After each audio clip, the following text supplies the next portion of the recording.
Hello and welcome to another Creative Futures session here at Glendower University. I'm Graham Park and I am joined by John Robb, who can be described as a musician, a journalist, an author, a TV pundit, so many different things. Welcome to Glendower. All right, Graham, yeah.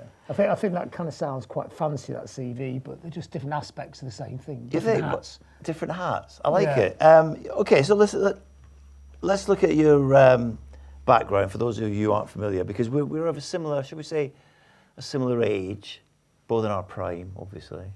Post-prime. No, prime. You're originally from Lancashire, that shall we just say, to keep it simple, Blackpool. Yeah. And you probably first came to recognition, most famously known, for being a member of legendary punk band, The Membranes. It's more of a post-punk band, I guess we're kind of splitting hairs and genres here. But 1977 was the peak of punk, surely. But it's that bit, what I've always been fascinated in is that thing where punk was like, for our generation, it was cataclysmic. You either got it or you didn't, but if you got it, you totally misinterpreted it. So living in those kind of smaller towns, you were a Nottingham thing, weren't you? Well, I mean, I was 14 when I discovered the Sex Pistols, the Damned and the Clash, and I was living in Kirkcaldy in Scotland. So a small seaside town. I've played in Kirkcaldy. There you go. Yeah, the linoleum city. Yeah, that's the one. The Lang Tune, yeah. So Ian Rankin, Skids. Exactly. It's quite an amazing scene up there, isn't it? Well, I was at school with the big country guitarist, what's his name? Oh, Stuart Adamson. Yeah, the late Stuart Adamson. Yeah. He was about 2 or 3 years ahead of me. And Ronnie Gurr, the music writer. Yeah. There's a whole scene in Fife, isn't there? Exactly. So this is kind of feeds, but I was just saying this idea of post-punk was basically people in funny little places where no culture had really come from before, getting completely blown away with punk and recreating it, but getting it all completely wrong. So the Sex Pistols are actually quite a musically complex band. You couldn't just go and do that within 2 weeks. So the music, the bands that we'd be doing in Blackpool would be completely different. It was all written on bass guitars because guitars are too hard to play. It's interesting you say that, because the thing about punk it was like, oh, yeah, we can do that. And you look at the Sex Pistols and go, yeah, it's chaotic. You're saying that... No, well, the Pistols are actually very musical. They were. You listen, never mind the bollocks. It's a really well-made, well-produced, fantastic pop record. But if you're a 15, 16-year-old kid, you can't do a copy of that straight away. So that myth that punk, anybody could do it, in the way that it's already getting done, is a myth. I think the great thing is that everybody did it, but they did it in completely their own way. So I interviewed Pete Hook in a situation like this, and it was quite weird because, I mean, Hookie's obviously done very well out of it. But what he said he's never learned a cover version in his life. He can play Pete Hook bass lines to perfection, but he can't play anyone else's. The Rolling Stones actually had him on the shortlist for when Bill Wyman left. But he had to turn them down because he couldn't play any Rolling Stones songs. He's never told me that. And that to me was very much the story of that generation. Whereas now when you meet young bands, and I'm not saying one way's good or bad, but they learn loads of covers and they learn how to do it properly, which is probably the smartest thing to do. But we just jumped in feet first. The first gig we played, the guitars weren't even in tune. We just put the machine heads in a row. We didn't know what chords were. We were totally out of tune. We never plugged in an amp before. We went in front of a crowd and just started playing. It sounded horrible. But that was the spirit at the time, wasn't it? It was about getting on the stage, just being creative. So how did you, the Membranes, you just basically thought, right, we want to do this. We live in Blackpool. It wasn't even a we, it was an I, which one thing I learned in anything creative is usually one person who's so relentless and so wants to do something, they drag everyone else along with them. And that's like most bands. So you were doing the dragging? I spent 40 years doing the dragging. You get an idea and you drag everyone else along with you, don't you? And I feel sorry for everyone else. So, how big were the Membranes? You toured around the country? We're a cult band, an underground band, so we're never like a mainstream band or a big indie band, but we had a very... We're like the noisiest, most discordant, angular band there was. So we were a yardstick for how kind of left field you could get. So when the America bands came over in the late 80s, like Steve Albini's band Big Black or Bottle Surfers, they were compared to us initially as, here's a band that's gone this far, the Americans have gone that far. So that was our little role, I suppose. It wasn't one we picked for ourselves, but it was like, this is like as heavy and as weird as music can get. But we didn't think we're heavy and weird. We just thought that was normal music because we just played it and it just sounded good. Like I say, it wasn't contrived really. It was just the way it came out like that.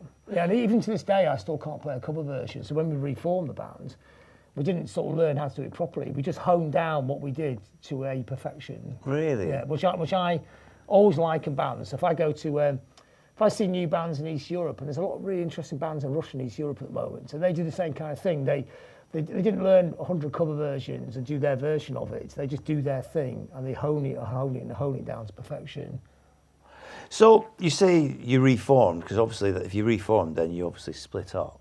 We just fizzled out. You just fizzled out. Well, actually, I'll tell you what happened in 1990, in 89, 90. It's probably your guys' fault, but Acid House came along. Acid House came along and ruined it for everyone. It was a lot more fun being chemically imbalanced and bopping around in 48-hour squat parties in Hume than touring. So we just got a bit sidetracked for a couple of years. Yeah, but then I suppose you could. The other side of that argument is clubs like the Hacienda inspired Happy Mondays and the Stone Roses and the Gallagher Brothers to make their music with a. It's interesting, that little relationship there, isn't it? Because I think it created a stylistic space for those bands to exist in. It didn't. I mean, Happy Mondays are probably of all those bands, are probably the most directly influenced by the music, or whatever. Stone Roses, apart from like one drum beat in the first album, there's no musical influence at all. But what it was is the people, because they're buzzing on the drugs and everything, had a little psychedelic tinge at that time. When they left the Hacienda, when they go home in a car, the music they put on initially was the Beatles and the Stones, because that was your mainstream psychedelic, but they're from a different generation, so they need their own psychedelic indie music to listen to that matched where their heads are at, and that's where those bands filled in, wasn't it? Yeah. I mean, actually interesting, I seen Noel Gallagher when he was about 18, a lot of those kind of Hume kind of raves and stuff, because he's really into all that stuff, wasn't he, at that time? Oh, God, yeah. He used to speak to him those days. The shyest kid in the world. You cannot imagine that at all now, can you? No. Interesting you mentioned, though, because he's now in the same decade as we are. He's just turned 50. You're obviously in your 50s. Johnny Marr is another example of someone in their 50s. Paul Weller, all being very, very creative, but not just relying on their heritage and not just relying on their back catalogue, but creating new stuff. Do you think there's a theme developing here with, looking at the ageism angle? Your best years aren't necessarily your 20s and your 30s. Well, I was quite lucky because I never had any hits. So I've never been crippled by having to play my hit record because I don't have one. Okay. And it must be a lot harder for Johnny Marr because he's got a whole history and a catalogue to deal with. But credit to Johnny, he's always moving forwards, isn't he? I think that was very much that time he came out of, because it was always what's next, wasn't it? It was a rush.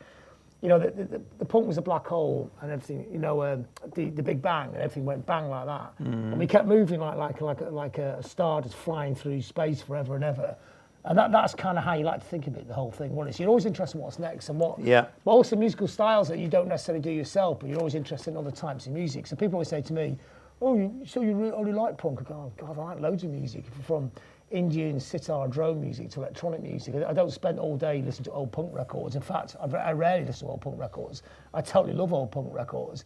But it's like going down the rabbit hole. Once you go in, it takes you ages to get back out again, And I know every nuance, everything. I know every hi-hat on those records. I don't need to go back there. They're inside my DNA forever, I totally love those records.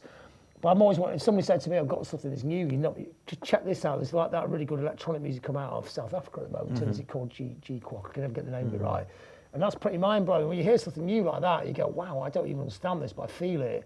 And your mind tries to make sense of it. And I like that feeling. And I think all those people you mentioned, they have the same thing. You meet Johnny Marr, he doesn't talk about, unless you're interviewing him, he won't go on about the old days that much. He's always going, have you heard this band or that band? And everybody from that period was trying to move forward as much as they can, Saying that, though, there's some bands you go and see and you actually just want them to play the hits, don't they? Because some bands lose the inspiration completely. They had 2 moments of utter brilliance, and then after that, they just couldn't work out how they did it anymore. Those bands should play the hits. I have no problem with that. You go and see them and go, please play the hits. Such as, for example, Happy Mondays? No, I think Sean is still quite inspired. Black Grape are doing new stuff. Yeah, so there you go. Fantastic. That record's going. Really also, good. They work with Youth, which I think, and Youth Yeah. was probably the best producer for making mainstream records of Britain. The bass player for Killing Joke. Who'd ever believe that Youth, he used to look like Sid Vicious and got kicked out of Killing Joke for taking too much acid, had a nervous breakdown, would end up being the world's biggest producer, produces Pink Floyd and Paul McCartney. Yeah, that's a good point. And he goes to the studio with a band and they turn up and he kind of moulds it into perfection, doesn't he? That Shed 7 album, which is utterly bizarre because it's such a good record, which nobody expected, is basically Youth dumping the Verve record onto Shed 7, and the one that never came out. Oh, right. You know, so he's got all this, he's a great songwriter. Who'd ever believe that? The Killing Joke guys. But he's the same kind of thing. You meet Youth, and he talks about, have you heard this? Have you checked this out? You know, he's always going forwards all the time. I think now, I'm not saying that was only from our generation, but it was a big thing for that post-punk period, wasn't it?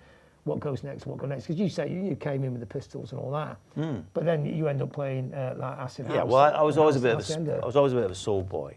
Yeah, but everybody also, that's the other thing. Everybody, whatever you were into before, you brought stays with you. Yeah. Yeah, and punk amplified it. So if there's, I know some kids who were into Elvis before punk, and Elvis was a bit of a weird thing to be into the mid-70s because he's well past his peak. Exactly. But they became psychobilly, so they became the late 70s version of it.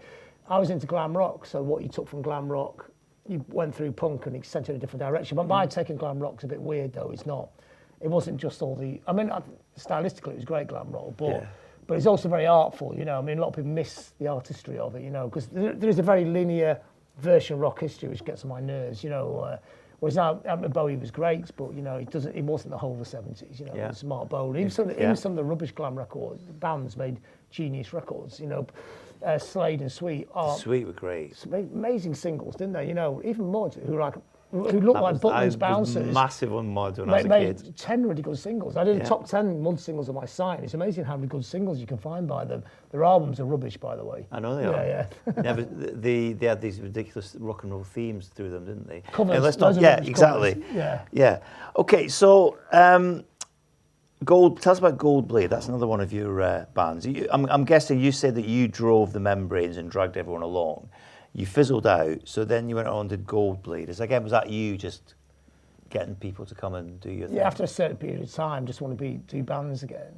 So again, it just started off again. So it's like an older version of a band, and that kind of just sort of drifted towards being more of like more of a straight kind of punk rock band, I would say. You know, and we did quite well with that actually. We went around the world with that as well. A lot of Europe, a lot of festivals, because by that time, in the about 15 years ago, there's always been festivals, but now it's a festival for everything, and it's everywhere, isn't it? So you can play festivals in Spain and Italy and France. So we did all those, and then the cheap flights came in, you know, the easy jets. So in fact, you don't even take your guitars, you borrow guitars, get in a plane, fly out in the morning, the gig, which was always nerve-wracking thing, are we going to make it? But we never one got messed up, so you play. That's like a punk rock ethic. Yeah, it's just hit the tarmac running, isn't it? So you fly in, play, fly out again the next day. So we've done loads and loads of those. So we did that for about 15 years, and that was really good. But then it got a little itch, because I just wanted to make something that's a bit more out of the box, you know. The thing about punk rock, it became a traditional form that works within certain parameters. It has to have a guitar that sounds like that. It has to have a verse and a chorus, which is fine, isn't it? Because certain things work. You know, cliches are cliches for a reason, aren't they? These things are exciting. A great chorus is an exciting thing to hear. But I want to do stuff where there's no form. You know, where you just play stuff. It's more experimental. So I went back to the Membranes, which is more the music that matches my head, really. You know, it's like. It's totally ridiculous. We make double albums of music to totally please ourselves. You have no idea anyone's going to like it, but for some weird reason, the last record we did was actually our best-selling record ever. I'm just like, I didn't expect that at all. That really messed everything up because I had to go and make another one. So, you know, you mentioned there's festivals for everything, and you mentioned you can jump on a plane, borrow a guitar, and do a gig. As someone who's been playing live since the 70s, so that's 41 years, right? Because we have we do like sound technology, music technology here. You must have seen some real changes with live sound, like from mixing desks to amps and live systems. There's a lot more rudimentary when I started, and also there's a lot more risk factor.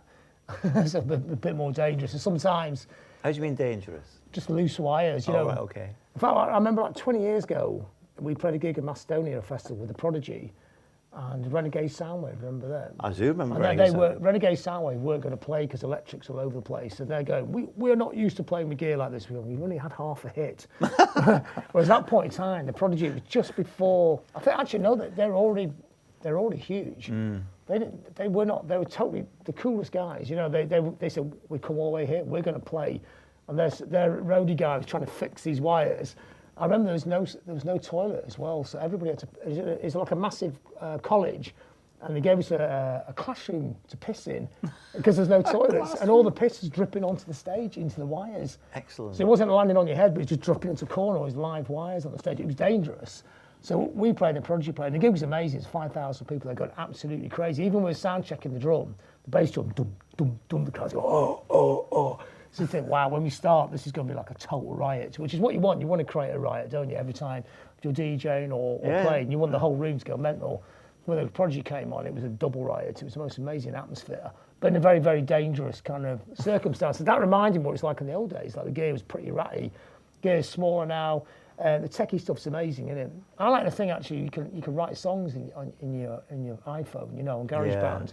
So you don't even have to have much of an understanding of music technology to write very complex pieces. And on the last album, about 4 of the songs had string section parts in them, not like normal string sections, like droney string bits.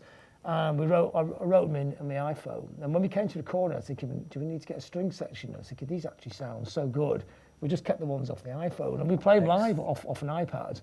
And I like that. I like the way you can get everything squidged into like a little unit. So you can have like 200 keyboard sounds in your iPhone. And I love that side of it. That's the side that's changed more than anything.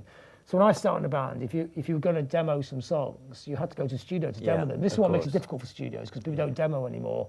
You can pretty well do it in your rehearsal room with a laptop and 2 or 3 mics. You know, it's actually the cost of one day in studio.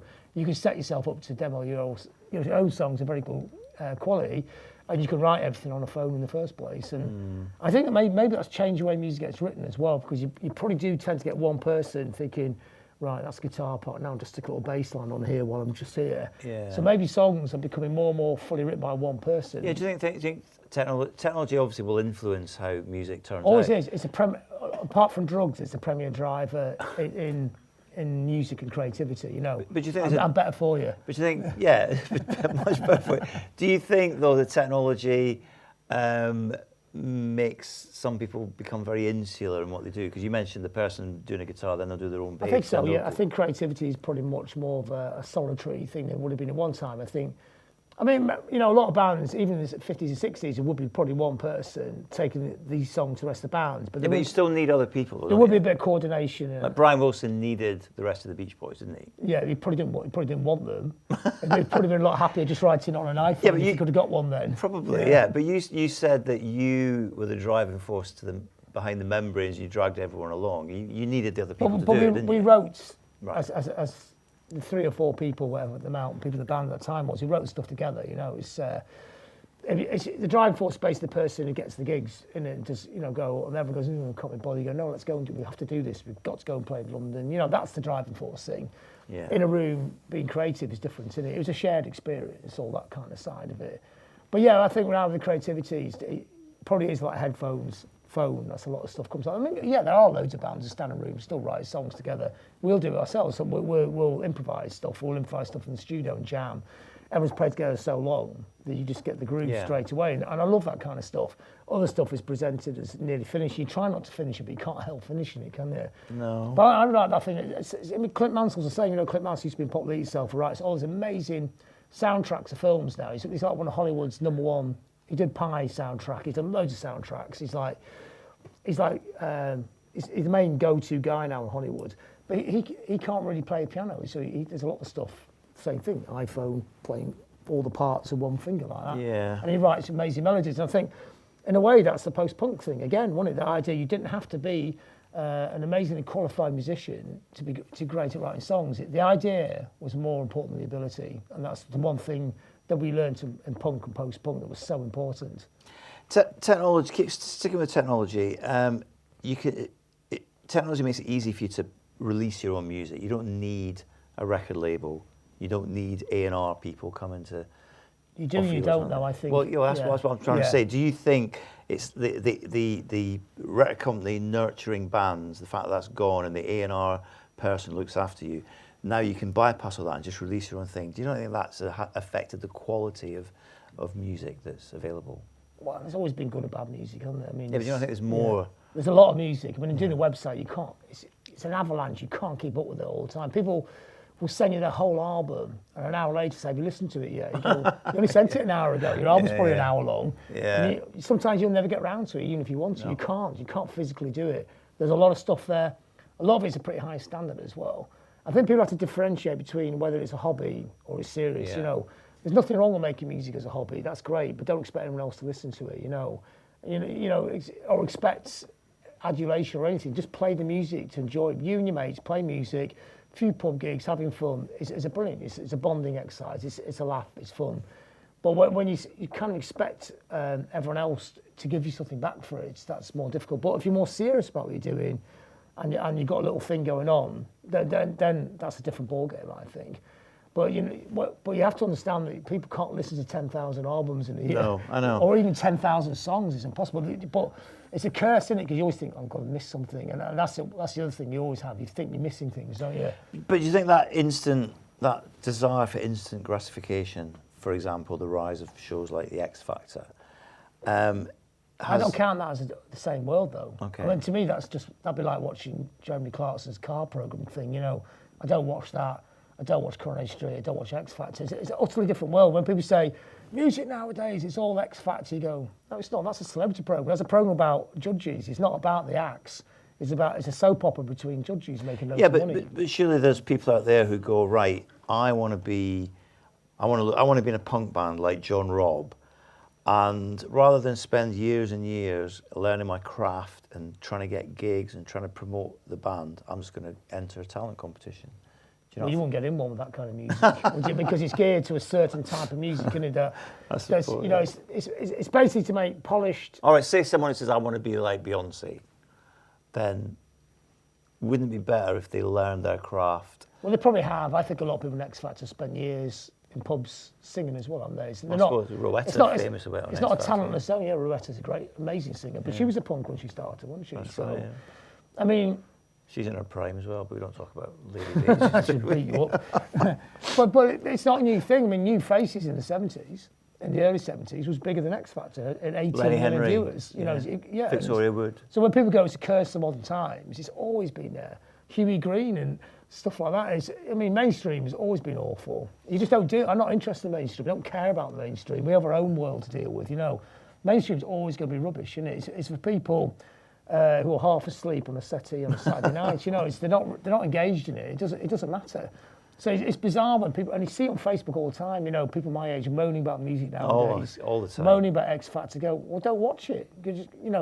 Go out. Go. There's loads of great, Wrexham on a Saturday, you'll have a couple of bands playing, or go up the road to Chester, or go to Manchester, Liverpool. Exactly. There's tons of stuff going on.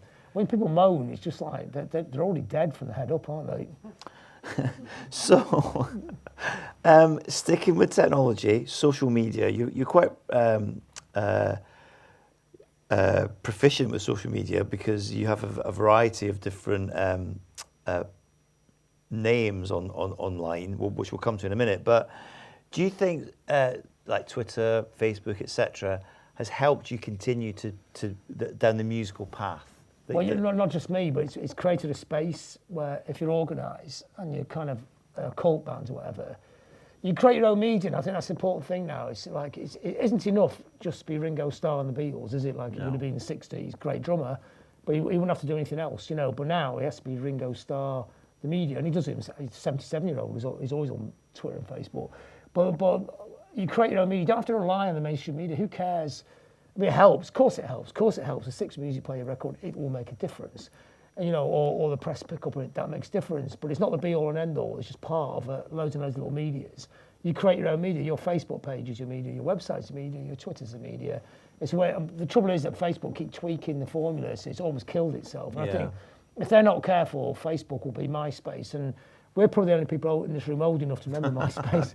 But that was the first musical I was a very early platform. adopter of it. But MySpace was like that. And suddenly, in about a week, it collapsed. And then it was there for 20 years. It was like a digital, dusty space that nobody ever went to. And I remember about 20 years later, God, it's still there. Yeah. And Facebook could do that. I mean, a lot of people start to say it's over, It's like this big juggernaut that's about to go off the edge of a cliff. Really? Unless they kind of come back and actually deal.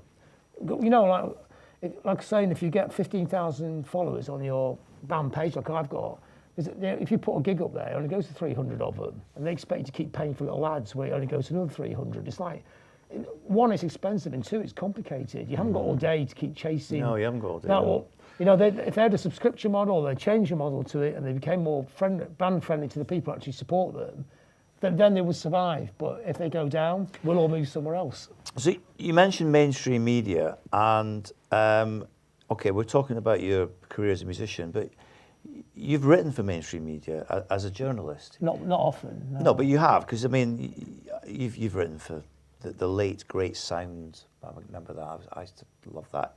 NME, The Guardian, The Observer, and you run a website, Louder Than War. How did you become a journalist? Or would you class yourself as a journalist for a start? I should think probably technically I'm more of a writer than a journalist. Okay. I think journalism, proper journalism, you go to college and learn how to do it properly. Yes. Whereas writing, you just write. You just write, okay. Yeah. And the words kind of pour out. So how did you get into being a writer then? Fanzines, punk as well. It's the same thing. It's like, instead of thinking you have to go to the NME and sort of grovel on the floor and say, please let me write about music, you go, I'll just print it up myself. And it's a great thing. There's a fanzine called Sniff and Glue. Mark Perry did it in the punk days in London. Somebody came to school with it and they go, wow, look at that. That looks really homemade, you know. Same like with we me, thought. Same with me, yeah. And we said, how do you have no idea you made this stuff. Well, my mate's dad's mate. So why don't you he was a printer, so you can photocopy them. You go, what's photocopying? I mean, Xerox was such a punk word, wasn't it? It looks like a punk word. Exactly. With 2 X's on it. Yeah, and it's such a great word. It always makes you think of that time. Did you do all the letter set stuff and everything? No, you would buy one sheet letter set because it's so expensive. Then rub all the letters down and photocopy it and cut the letters up and stick them back together. Brilliant. Because it was about 2 shillings a sheet, wasn't it? But I used to love letter set because it was an art form in itself because you could make all the letters wonky, you could break them up. One trick was to rub the letter set on top of the hair and pull the hair up, and you got that great little crack in it. There's all this kind of stuff. Because in the end, we like to do loads of little cartoons in it, and we used to and it looked like a mess. But in the end, you look at the pages of the fanzine now, and they actually look like fanzine art. I was looking the other day thinking, you can actually put these on a wall as kind of sort of weird, kind of late 70s paintings. It definitely, you can see the state of our minds there, just full of stuff. Yeah. In lots of ways. And is all this stuff documented online? Most of it, yeah. The thing is, I never go backwards enough, you know. I've got the stuff piled up in a box and think I should just scan it all and put it online. But I always want to go do the thing that's next, not the thing I did years ago. So social media then makes that punk ethic of doing it yourself kind of much easier to do. Well, I was thinking the days that in a lot of ways, the mindset at that time was a precursor to these times. It was a very primitive dinosaur version of it, but it was you know, that idea of creating your own media. You did a fanzine as well as being in a band, and loads of people did that. You know, the whole touring circuit was made up of local fanzines in each town. You write to them and say, you're in Scunthorpe, we want to play there, put us on in your local pub, and that's how we would go and play there, because London agents wouldn't give you gigs. They weren't interested. They're music biz, aren't they? We were operating on an underground which went around the whole world, actually. We played America, in Europe, with these kind of really sketchy gigs where you'd be writing letters and standing in phone boxes arranging them, and that was the media. It was a multimedia, but it was a very primitive form. Whereas the internet is like a fast, zippy, modern version of it. As soon as the internet started, make complete sense to me. I was the first person I knew had email. I had no one to email because there was no one else we knew had email. About 10 people I knew were very techie came around and helped me set it up. It was really difficult to set up an email in the first emails, wasn't it? And then we went online and we found a Tom Waits website. We're thinking, wow, Tom Waits has a website. He wasn't running it, but his record label was. And this is like 25 years ago. We're thinking, nobody will know about a Tom Waits website, but we wrote to that. We were just trying to find things to write to. And the original email address is just loads of numbers, weren't they? They were. Yeah. And when you got your name on it, it's like that was quite revolutionary, wasn't it? But I remember thinking, wouldn't it be great if you had an email address which had your picture on it and had some little things about you, so precursor to Facebook. If only I'd just gone If only you'd thought about it. Sticking with writing, you've written some books. You've written books about the Stone Roses, the history of punk rock, Manchester music, and others.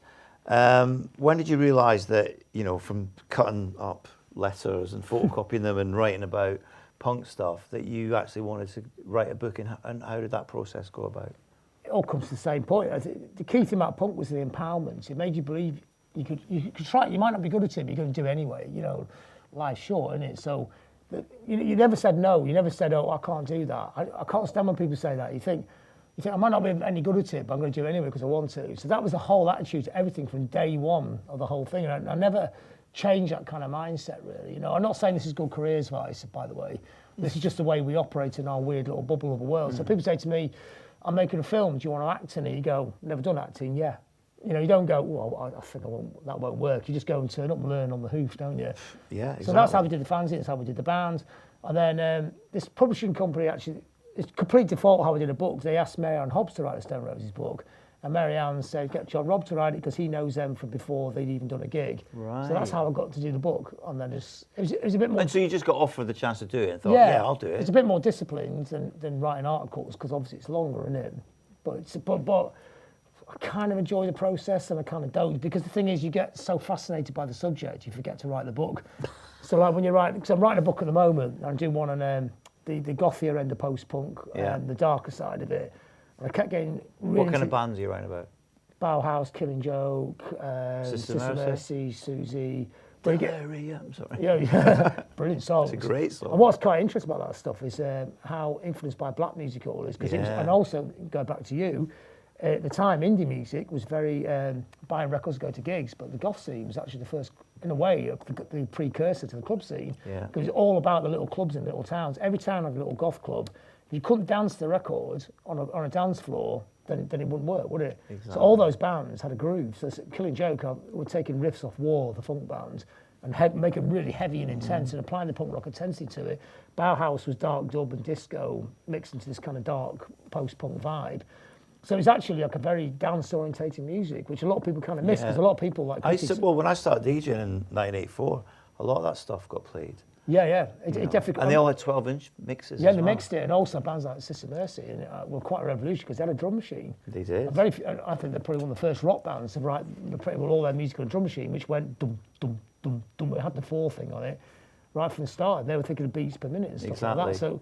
Would Soft Cell creep into this? Yeah, Soft Cell. Yeah, they're in the book because Mark Almond was one of the DJs, DJ culture coming out of this, at the Phono Club in Leeds, the first goth club in the world, even though the Batcave in London claims it was actually the Phono in Leeds a year before. So it's Angela Eldritch's girlfriend, and Mark Almond were the DJs. And Soft Cell formed in the Phono with Dave Ball, who's from Blackpool. He's one of ours. It's often the way London tries to get credit for nearly everything. I mean, Acid House is another example. Yeah, they were late to the party. Every now and then they will do things. I like grime comes out of London. I suppose arguably, and you can never say with the exact pointers, but punk probably came out of London. But the Buzzcocks took it up north and invented post-punk, didn't they? Just because it got northernised, didn't it? Yeah.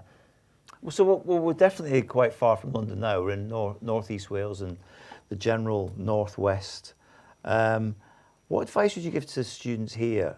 Should they, how can they promote themselves and how can they follow their dreams and get work experience in creative industries? Because you cover performing, writing, you're pretty good on social media, you've got experience of live sound. All the students here, this is the areas we cover. What advice would you give to them? I think the answer nobody wants to hear. You have to hustle. It's not like joining the civil service and you just kind of do a bit of work, get promoted and go up like that. It doesn't go on a nice curve either. You just got to say to people, listen to what I do. I do this, I do that. Write to people all the time. 90% of the time you get ignored. Write back about 3 weeks later. It really is the hustling thing, and it's also that thing. If you want to, and it never changes thing, does it? If you want to do sound engineering, you have to go to studio, make cups of tea, not get paid. There is no money either. I mean, it's really hard to get a career now. The money's all gone.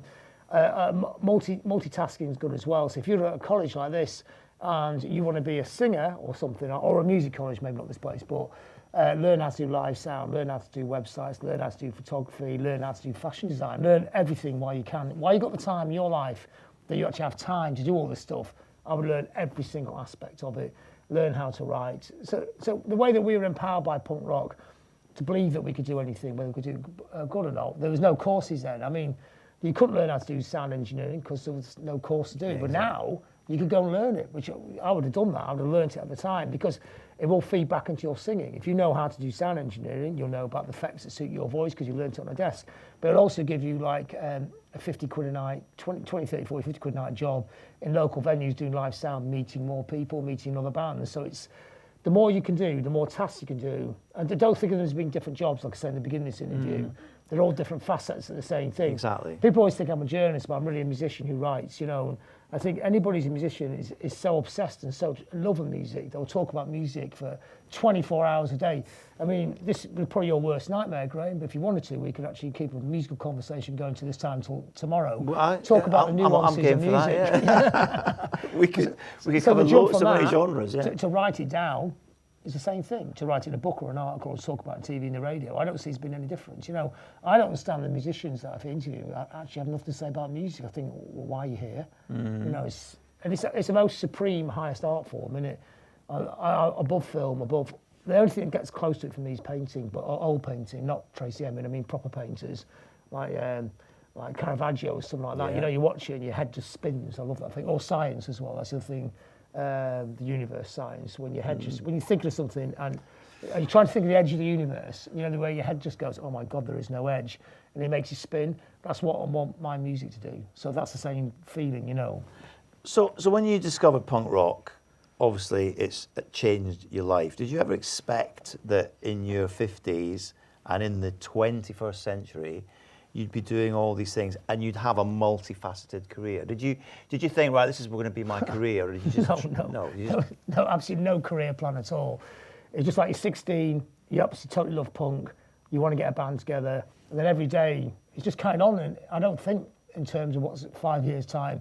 Shit, rubbish career advice as well, isn't it? That? It's just, yeah, but it's just doing the thing. You're sowing the thing. No, I know it's rubbish career advice, but it's relevant because my career has followed a similar path. I never planned on doing what I did, but grabbed every opportunity that comes along. You think, oh, I quite like this.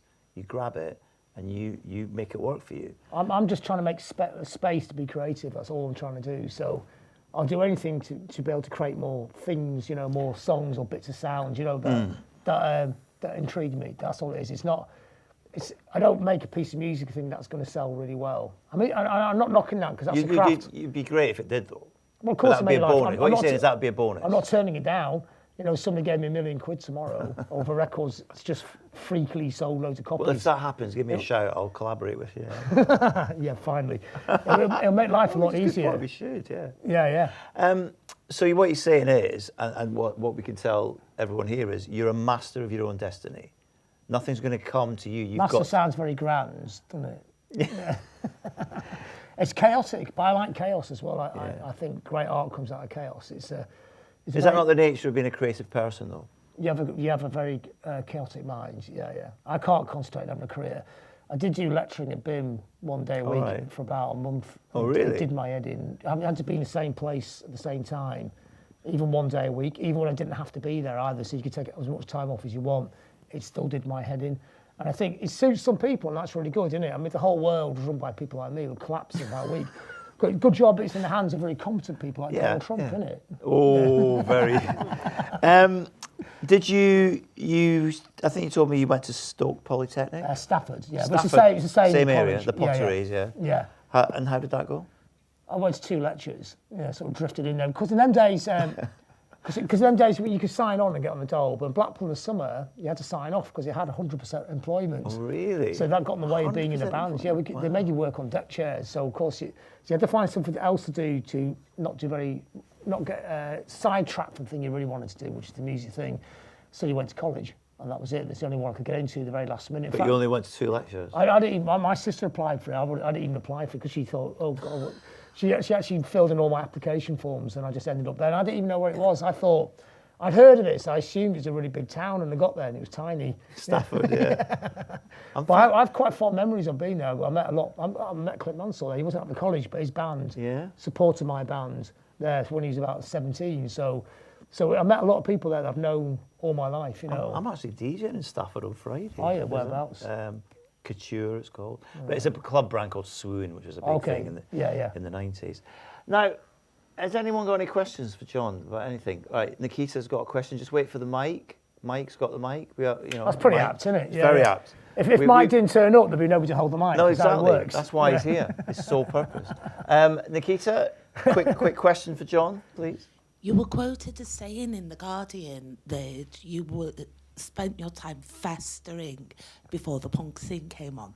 Was there any particular band that influenced your love into punk? It kind of felt like festering, but it was actually, the music even then was really important, because in a way I think punk made we could get our hands onto the machine, but before that I always wanted to be in a band. But the thing about music in the 70s was it just seemed like it's what other people did, you know. It's either people in London did it or in outer space, like David Bowie. Actually, when we were 12, you believe he really was an alien. But you think that's never coming to Blackpool. But what I didn't realise was there was loads of people, not loads, but a few people in Blackpool actually already made, like Jethro Tull and people like that. So we already had a music scene, but that was all detached from us. So I thought there's no way like squirmy little kids like us will ever get a chance to be in a band. But the great thing about punk was it was like anybody could do it, you know. You didn't have to be cool or anything, you could just go and do it. So it felt like before, that's what my life I always think in two halves, but of course it's not really half now, is it? That's about 1/5 of it, that beginning bit. But it was always wanted to do creative stuff. And at school they always wanted to get a proper job, and I remember they did this questionnaire of 100 things in it, where they asked 100 questions to try and work out what job you should get, and I got null. I remember that. Yeah, I got null out of 100. They said Zero. They said I was the worst case ever. Yeah, because I didn't want the jobs. I mean, I'm not knocking jobs; they just don't suit me. I wanted to do. And I actually had a very clear idea what I wanted to do, but it wasn't what their idea what you should be doing.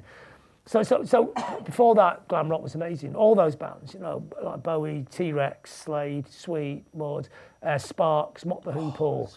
I loved all that kind of stuff. I mean, I had no idea, and Roxy Music as well. I had no idea that Roxy Music was meant to be really cool. I just liked the records.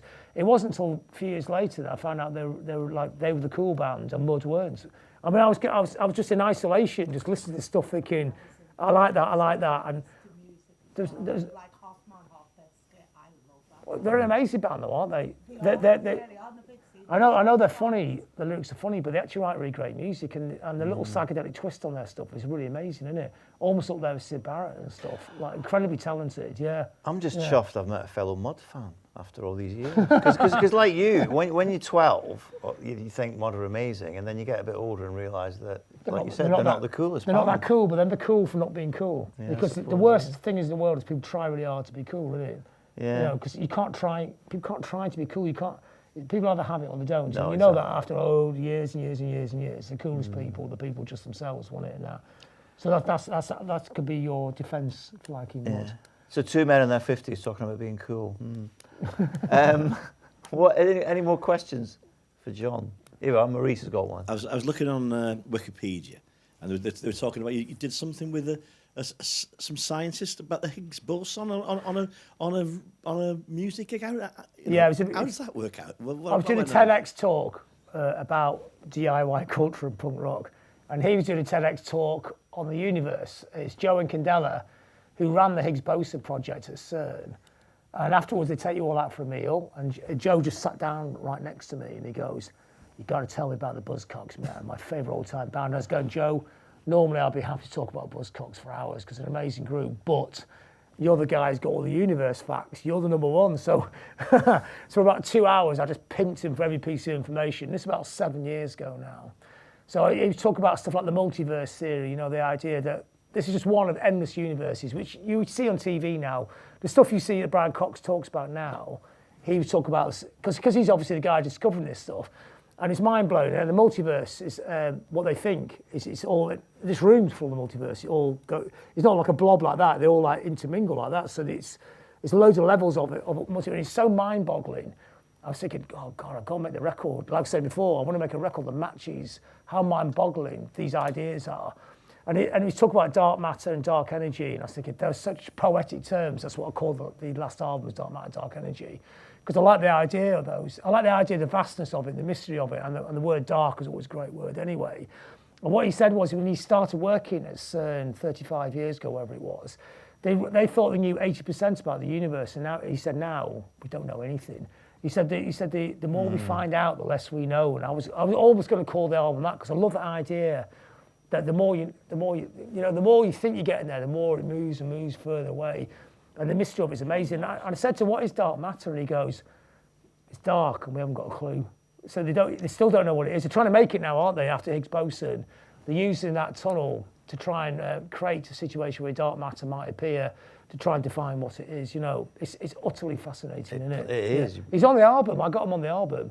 I did an interview with him on Skype, and he explains the multiverse theory, and we put it on a piece of random music on the last album. So if they put that role of that person on the next album, because the next album's about nature, is Chris Packham. He's done a great thing about the violence in nature, which is really good. Yeah. I love that, bringing, science. Well, I'm interested in all that kind of stuff. You know, like, I mean, I totally love music, but I mean, nature's fascinating as well. I mean, when you start thinking about, I was reading a book about crows the other day, and you know, the crow is the only bird or animal that watches human beings, not to get bits of food off us or out of fear. They study us and they watch us all day and they're bemused by what we do.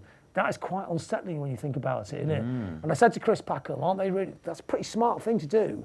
And he said, they used to think crows weren't that bright because the brains are small, but now what they discover is the density of the brain and not the size that matters in a lot of ways. So, because the brain of a crow is so dense, it's actually as smart as a human being. It's quite freaky, isn't it? So that's another rabbit hole, literally, that I went down and got really fascinated by. So just working on finishing off a double album about nature with loads of little themes like that on it as well, yeah. Any more questions for John? Yeah, we got one at the back here. Yeah, I'm going to look at crows in a whole new light now. Oh, Thank God they're not on social media. I've got more crow facts if you want them. Yeah. With all your experience in the music industry, what is your biggest regrets? I don't regret anything because what you do at any point in time was done for the best intentions, wasn't it? So I think, the worst thing to have is regrets, isn't it? And also, there's no point in time you can't change something, in a music kind of way. So if you put out a record that wasn't the way you wanted it, you just go make another one, can't you? I mean, obviously, if you're trying to do it as a career curve where each album's as good as the one after, that makes it a bit more difficult. But if you make things as pieces of art, it doesn't really matter. It'd be like Caravaggio make a good painting and a bad one, throw the bad one away and make another good one. So I don't regret anything. Je ne regrette rien. Yeah. on that same theme, is there anything you've yet to do or anything you wish you'd done? No, I'm not finished yet. You're not finished? Yeah. So, how long can you keep going on? Obviously, if you when you run out of ideas, then you get out. But this album is meant to be a single album. It could be a triple. It's a new album, yeah. Just working on it now. We're just in last week, and then next week it's got a 20-piece choir on it. It's got all these nature themes on it, and it's every time I go in the studio, I just think, oh God, too many ideas, more ideas. How do you fit them all on? I mean, I do have quite a good filter. If I think that isn't going to work, I won't put it on. But you just think, oh no, I like that. Yeah. So when you're making a record, do you find often your first instinct is best, or do you really, really, work it? Oh no, instinct is everything. Always trust your instinct. That's a really important thing as well. If it doesn't feel right, it's because it's not right. Right. But if it doesn't feel right, your mind will go, no, it might be right. We'll sort it out in the mix. No, it's not right. Yeah. Instincts. Every time you see a band, you go in a room, within a split second, you like them or not. You feel it, don't you? It's utterly primal. Of course. I like all the trappings on top. Does it look good? Does it feel good? Is this bit good? And the story could be good as well. But the thing is, when it goes back to the instinctive moment, when you get that little shiver thing. I saw a Russian band 2 weeks ago playing in Slovenia. Called Short Paris, and within 10 seconds you think, wow, amazing band. Yeah, so it's like that, innit? You just and you stick your neck out. You write about the concept. People go, how can you like that? And the same with Nirvana. I was right about that. People go, they're the worst band Sub Pop put out. I go, no, they're going to be as big as Sonic Youth, because that was the yardstick then, wasn't it? That was as big as you could ever get, wasn't it? Then. So what are you most proud of in your 40 years? Just being creative and still being able to have a space, creating a space to be creative in. That's what I'm proud of. Yeah, we never made the thing fit. We just make it as it is. So, more Membranes music to come. Yeah. Louderthanwar.com is check out your writing and a variety of books as well. And one last question: I quite often switch on 5 Live or BBC Breakfast. You're there. How did you become a TV/radio pundit? They ring me up. I've never actually chased any of that stuff. So you get one. But again, you don't turn it down. So as an opportunity, you thought, yeah, I'll give this a go. Yeah, I do them all the time. Even like very small stations, but they just ring me up on the phone. And I'll just give you a quote if you want. Yeah.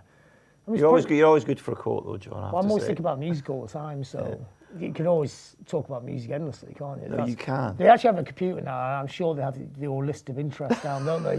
Because you do tend to think, that does really sound like you knew a little bit too much about me to know that I will give you a quote on that. Okay. Yeah. One last question. I'm not sure there's an answer to this because I'm not sure that you will do what I'm about to ask you. How do you relax? Because your passion is obvious for music, but when you do relax, if you relax, what do you do to relax? I hate relaxing. I knew you were going to say that. If you never had to sleep, it'd be the best thing ever, wouldn't it? Really? It's half your life. Brilliant. Doing nothing doesn't matter. That's a tragic waste of time, isn't it? Brilliant. Well, on that note, John, thank you very much. All right, great. You've been inspirational. Right. Yeah. Ladies and gentlemen, John Robb. Yeah, thanks. Yeah.